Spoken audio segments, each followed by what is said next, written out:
If you've been sitting on an idea for a while, this is probably why.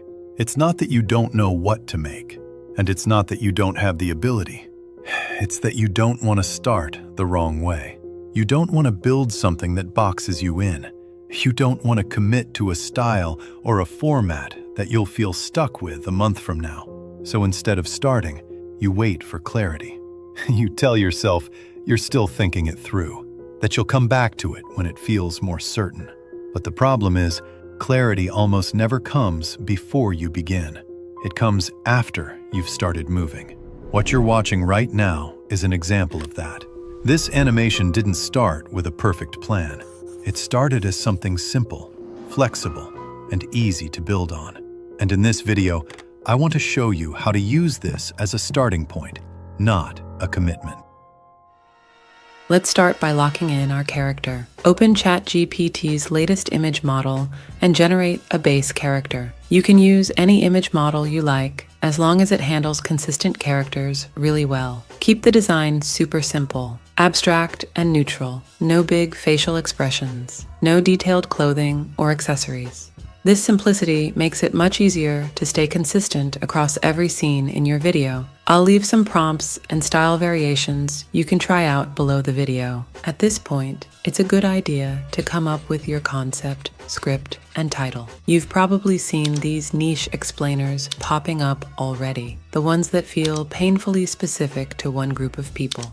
That's exactly what we're tapping into here. Think of hooks like, people born in the 90s always do this. That kind of opening instantly resonates with millennials or anyone from that generation. The more specific the niche, the more likely people will think, this is literally me. Now it's time to start generating your scenes. Open a new thread in ChatGPT or whatever image generator you're using.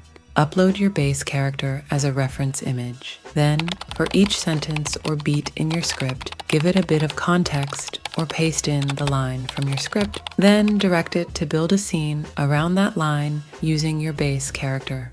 Try not to let it do all the heavy lifting on ideas. If you leave it completely unsupervised, the results can feel a bit dull and generic. Add your own ideas, your own humor, your own weird little details. For example, if you've written a funny opening line, make sure the scene reflects that humor. We can then mirror that exact emotion in the ElevenLabs voiceover later to grab attention immediately. When you're prompting your image model, always specify the correct aspect ratio.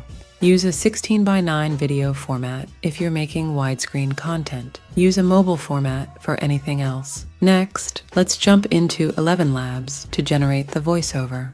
Open ElevenLabs and select the expressive V3 model. This model lets you add expression tags inside your script, so you can do things like start with a small laugh, emphasize certain lines, or add subtle emotional shifts to match your scenes. Try not to overdo these tags, because a few well-placed expressions go a long way. Make sure you choose a voice that's compatible with the V3 model. Record small sections at a time until you complete the full script. Next, open the audio files in Audacity, a free tool used for audio editing. With Audacity open, go to File, then Import, then Audio, and import your voiceover. Press Ctrl-A to select the whole track. Go to Effect, then Truncate Silence. Use this to tighten up long pauses between phrases. This can massively improve retention because the pacing feels snappier and more intentional. Just don't crush the gaps too much or the read will feel rushed and robotic. With everything still selected, go to Effect, then Normalize. This makes sure the whole track sits at a consistent level, loud enough to be clear but not clipping or distorting. When that's done, export the final version as an MP3 file, and we're ready for Canva. Open Canva and create a new design. I'm using a 16:9 video crop, but you can follow along in mobile format if that's your final output. Upload all of your generated scenes and upload your normalized voiceover file. Quick heads up, I'm using the original Canva video editor, not the beta one, but you should be able to follow along in either version. First, check the length of your voiceover. Then set the duration of the first page to be slightly longer than that. Drag your voiceover onto the timeline so it sits on that first page. Now play the audio from the start. If you've been sitting on an idea for a while, this is probably why. Each time you know a new scene should appear, move the playhead to that moment, then press S on your keyboard to split the page. Work through the entire voiceover like this, so you end up with a sequence of pages that match the pacing of your script. Once you're done, start dragging the relevant images onto each page. Drop each scene onto the canvas and let it snap into the background position. If you've been sitting on an idea for a while, this is probably why. Make sure each visual matches the line of script it is supporting. Before we go any further, I need to emphasize something really important with this style. After the stick figure tutorial did well, I've noticed a lot of people getting this part wrong. These kinds of edits work because the characters are neutral, the animations are subtle, and the script is doing most of the storytelling.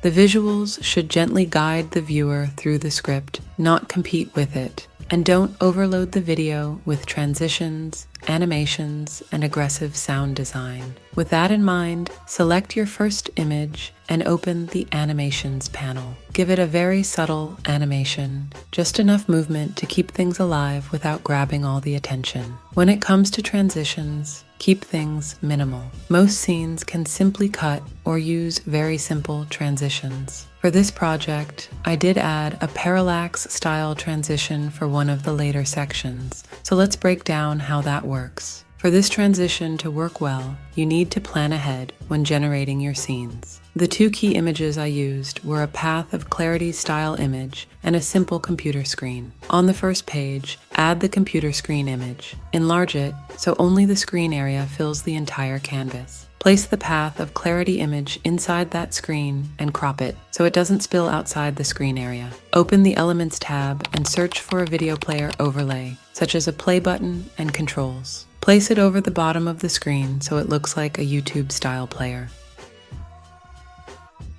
Now duplicate the page. On the second page, select all layers and shrink them down until the full computer and its environment are visible again. Make sure the computer stays in the same relative position to avoid a jarring jump. Add a match and move transition between the two pages. Increase the duration until it feels like a smooth parallax zoom out. Adjust the timing so it lines up perfectly with the line in your script. When you want to zoom back in to the next scene, you repeat this process in reverse.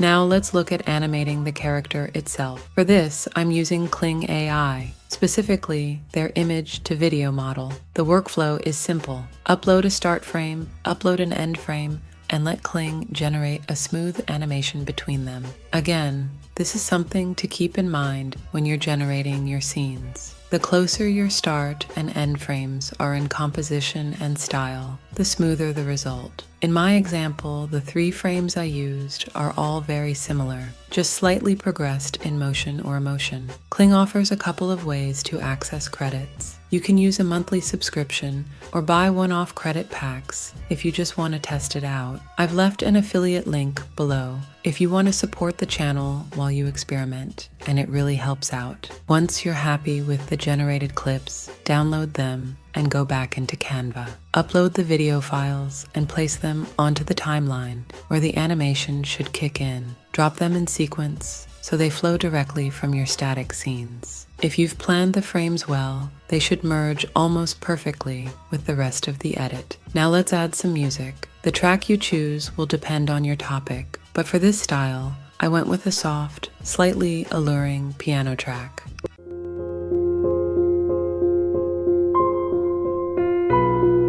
One big suggestion here is to avoid heavy percussion. High-energy drums or punchy beats will pull focus away from your voiceover and the nuance of the script. Think of most dialogue scenes in films. Unless it's a chase scene or something very dramatic, the music is there to support the mood, not hijack it. So look for gentle piano, light ambient textures, or subtle pads. Avoid anything that tries to ramp up your heart rate. Now it's time for some sound design. Open the Audio tab and filter for sound effects. Search for swooshes. Pick a subtle swoosh.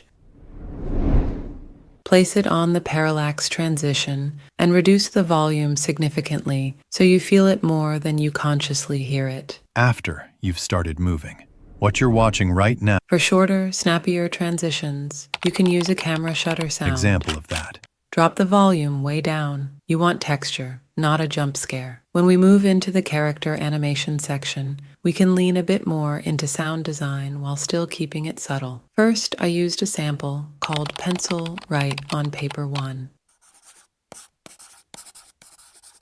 Lower the volume and align it with the moment the figure is writing at the desk. Chair. Second, I looked for a chair sound and used one called Overstuffed Chair. Place it where the figure spins around on their chair and adjust the volume so it just adds a hint of physicality. Next, I used another creaking chair sound called Computer Chair 11. Place this where the character stands up and again keep the volume low so it doesn't overpower the narration. In this video, Finally, I added a footstep sample. Align it with the moment the character walks out of the room and add a long fade out so it feels like they are naturally leaving the space. I want to show you how to use this as a starting point. Layered together at low volume, these details add a lot of depth without ever fighting the script. If you want early access to tutorials like this so you can beat people to the punch in new niches, you can join my Patreon where I share templates, early releases, and behind-the-scenes breakdowns. And if you'd like to dive deeper into documentary-style animations, you can check out this playlist here. Until next time.